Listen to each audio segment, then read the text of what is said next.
नमस्कार।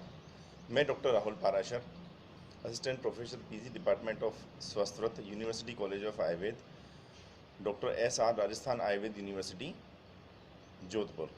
आप सभी का इस ऑनलाइन कोर्स में स्वागत करता हूं।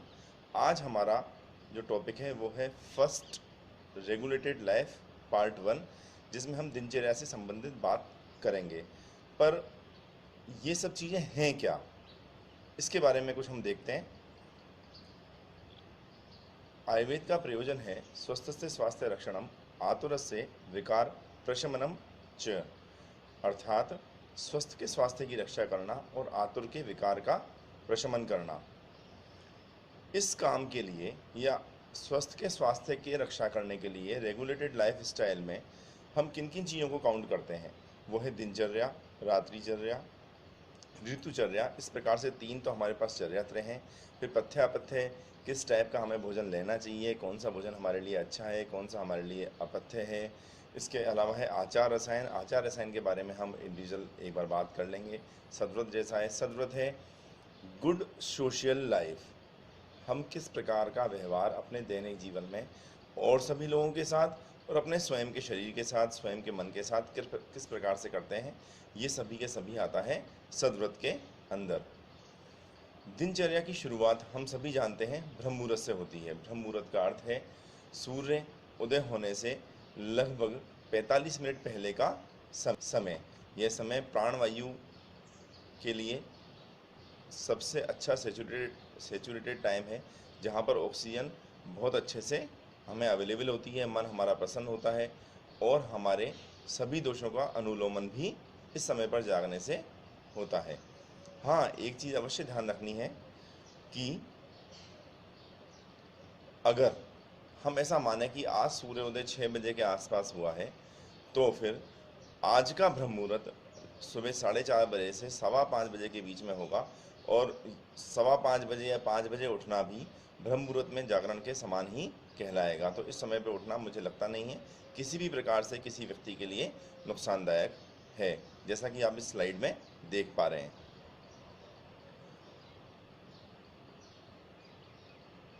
मैंने यहाँ पर जोधपुर के का समय भी बताया हुआ है और उसके अकॉर्डिंग भी पर्टिकुलर किसी एक डेट का ब्रह्म मुहूर्त निकाल करके आपको दिखाया हुआ है। ये अच्छे से ध्यान रखना है कि ब्रह्म मुहूर्त है उत्तिष्ठे, ऐसा लिखाया हुआ है हमारे शास्त्रों में कि आपको यहाँ पर अपने पलंग से उठना है, ना कि हम जाग करके अपनी रजाई में या अपने चद्दर के अंदर बैठे रहें, सोते रहें या आलस काटते रहें। तो ऐसा बिल्कुल भी नहीं है। आपको जाग करके वहाँ से अपना बेड छोड़ना ही छोड़ना है। यही ब्रह्म मुहूर्त उत्तिष्ठे का मूल सिद्धांत है। इसके बाद आता है ऊषः पान।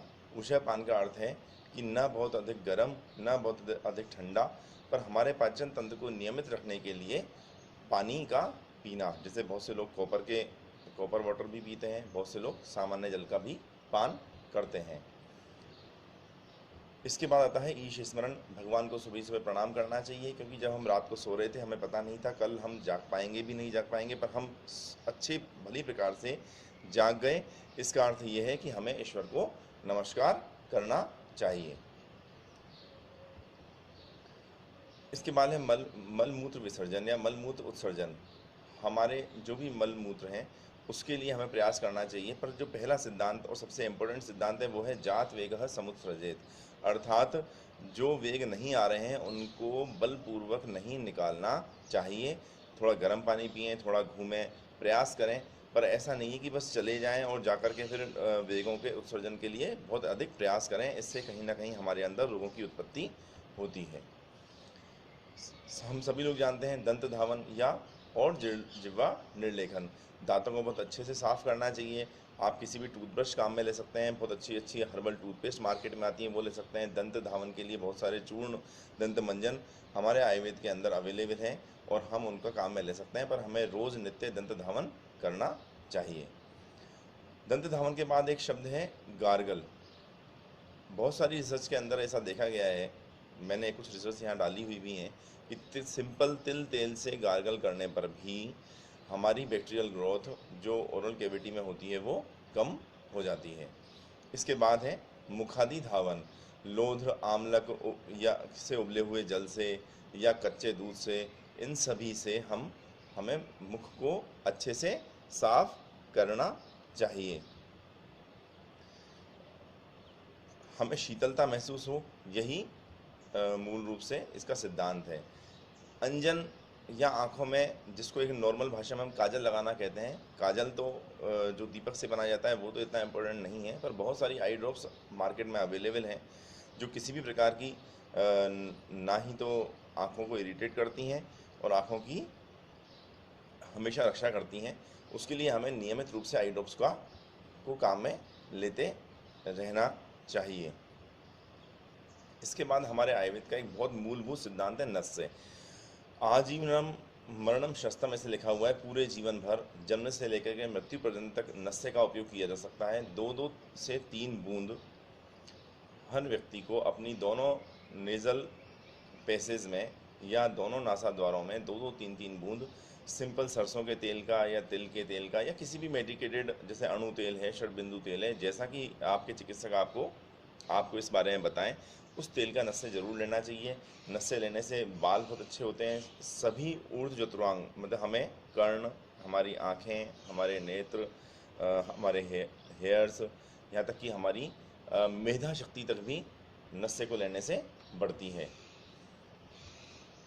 नस्य के बाद है अभ्यंग। अभ्यंग का अर्थ होता है मसाज करना, और ये सबसे इम्पोर्टेंट चीज़ है कि मसाज हमें स्वयं को स्वयं की ही करनी है, दूसरे के द्वारा नहीं करानी। अगर हम पूरा समय न भी दे पाएँ मसाज के लिए तो भी एक बहुत इंपॉर्टेंट सिद्धांत है, शिरः श्रवण पादेषु तम विशेषेण शीलियेत, अर्थात सिर पर, कानों में, अपने सोल पर, पैरों की सोल पर और हाथों पर, यहाँ पर हमें मसाज निश्चित रूप से रोज़ करना चाहिए। मसाज की कुछ स्टेप्स मैंने यहाँ दिखाई हुई हैं कि हमें सेल्फ मसाज किस टाइप से करनी चाहिए। चाहे भले से हमें 25 to 30 मिनट्स का टाइम लगे, वीक में भले ही हम 2 बार या 3 बार ही करें, पर हमें मसाज अवश्य रूप से करनी चाहिए। मसाज हमारी स्किन की पीएच को भी मेंटेन करती है और हमें हमारी रोग प्रतिरोधक क्षमता को भी बढ़ाती है, साथ में हमारे सारे शरीर को बल प्रदान करती है।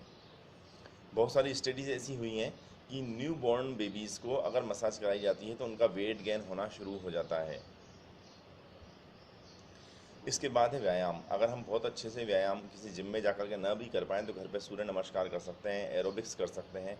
व्यायाम करने से हमारा शरीर हमेशा संतुलित बना हुआ रहता है, उसका मेटाबॉलिज्म प्रॉपर रहता है और साथ के साथ ही हमारी रोग प्रतिरोधक क्षमता का भी विकास व्यायाम करने से होता है। प्रॉपर रक्त संचार होता है, अवशिष्ट पदार्थ शरीर से बाहर निकलते हैं और अतिरिक्त चर्बी जो होती है वो शरीर के अंदर कम होती है, कोलेस्ट्रॉल लेवल कम होता है। जो लोग व्यायाम नहीं कर सकते उन लोगों को घूमना या चंक्रमण लिखा हुआ है, चंक्रमण के लिए लिखा हुआ है, यत्तु चंक्रमणम न अति देह पीड़ाकरम भवेत तद आयुर्बल मेधा अग्निपदम इंद्रियाव बोधनम, अर्थात यह बल, आयु, मेधा, अग्नि इन सभी को बढ़ाता है। संक्रमण हमारे दैनिक जीवन में अवश्य रूप से होना चाहिए। इसके बाद है शोर कर्म। शोर कर्म का अर्थ है दाढ़ी, मूछ, सिर के बाल, नाखून, इनको काटना, और यह शास्त्रीय विधान है। हाइजीनिकली, चाहे आप मॉडर्न साइंस से देखें, चाहे आप आयुर्वेद साइड से देखें, हमें वीक में कम से कम 2 बार या हर 15 दिन में 3 बार के आसपास अपने दाढ़ी के नाखून, दाढ़ी के बाल, नाखून और सिर के बालों को काटते रहना चाहिए। ये सब हमारे यहाँ पर मल रूप से बताए हुए हैं, तो इनका भार ज़्यादा अधिक ग्रहण नहीं करना चाहिए। एक बहुत अच्छा कंसेप्ट है हमारा आयुर्वेद का उद्वर्तन का, या उबटन जिसे हम बोलते हैं, और शायद हमारी लाइफ स्टाइल से ये बिल्कुल जा चुका है। उबटन या उद्वर्तन का अर्थ होता है कि कुछ भी समझ में ना आए तो किसी भी दाल के पाउडर से या फिर बेसन से या फिर मैदा से या फिर आटे से, इसके अंदर कुछ भी सुगंधित तेल या मलाई या दूध या घी डाल करके और शरीर पर उसको अच्छे से मलना, थोड़ी देर रखना और फिर उसको हटा देना। अगर उद्वर्तन हम करते हैं तो जहाँ भी उद्वर्तन करते हैं वहाँ की सारी डेड सेल्स वहाँ से हट जाती हैं और त्वचा का निखार एकदम से बहुत अच्छे से बढ़ जाता है। उद्वर्तन हमेशा ये भी हमें सेल्फ ही करना चाहिए। इसके बाद आता है हमारे दैनिक जीवन में स्नान। स्नान का महत्व आप सभी जानते हैं। स्नान हमारे शरीर से दुर्गंध, ऊष्मा, पसीना, खुजली इन सबको कम करने वाला होता है। यह पवित्र है, ओज की वृद्धि करता है, बल की वृद्धि करता है, मेधा शक्ति की वृद्धि करता है और हमारे अंदर एक निश्चित रूप से बल के साथ साथ पवित्रता को भी लेकर के आता है। स्नान के बहुत सारे थेरेपेटिक यूजेस भी हैं। आपने अगर अपने दैनिक जीवन में देखा होगा कि अगर कोई व्यक्ति तनाव में है और अगर वो ठंडे पानी से स्नान भी कर लेता है तो भी उसका तनाव कम हो जाता है, ब्लड प्रेशर कम हो जाता है। ऐसी बहुत सारी स्टडीज़ हो चुकी हैं स्नान के ऊपर। हमें स्नान कैसे करना चाहिए, इसके लिए ज़रूर एक सिद्धांत है, वो है गजवत स्नानम आचरेत। जैसे हाथी नहाते हैं, मतलब कि हम एक खुले आसमान में या बहुत अच्छे वेंटिलेटेड बाथरूम के अंदर नहाएं, स्प्रे के थ्रू नहाएं, कोशिश करें स्प्रे के थ्रू नहाएं जिससे कि वो पानी रुके, क्योंकि हम जब बाल्टी से पानी से नहाते हैं तो पानी एक साथ बॉडी से नीचे निकल जाता है। उसका जो इम्पेक्ट हमारे स्किन पर और हमारी बॉडी के टेम्परेचर पर पड़ना चाहिए वो नहीं पड़ पाता। इसलिए हमेशा धैर्यपूर्वक स्प्रे के थ्रू और शीतल जल से या जैसा मौसम हो वैसे जल से और वेंटिलेटेड एरिया में ही स्नान करना चाहिए। इसके बाद हमारी दैनिक दिनचर्या का सबसे महत्वपूर्ण पार्ट है निर्मल वस्त्र धारण। निर्मल वस्त्र धारण मतलब हम रोज या रोजाना शुद्ध, पवित्र, आयरन किए हुए और बहुत अच्छे से साफ और ऋतु के अनुसार कपड़ों को पहने। कपड़े हमारे घर में पहनने के अलग होने चाहिए, बाहर जाने के लिए अलग होने चाहिए और रात्रि विश्राम के लिए कपड़े अलग होने चाहिए और ज़्यादातर ऐसे हों जिनका कि नुकसान हमारी बॉडी पर नहीं होता हो।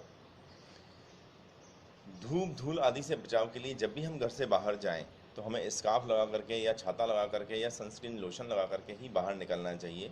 क्यों?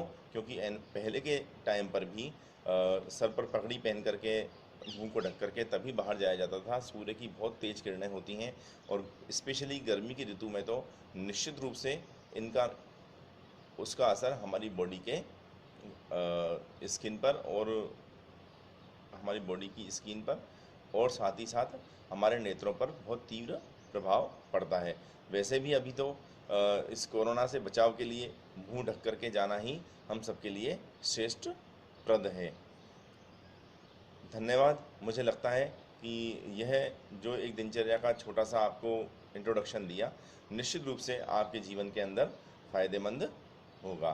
Thank you very much.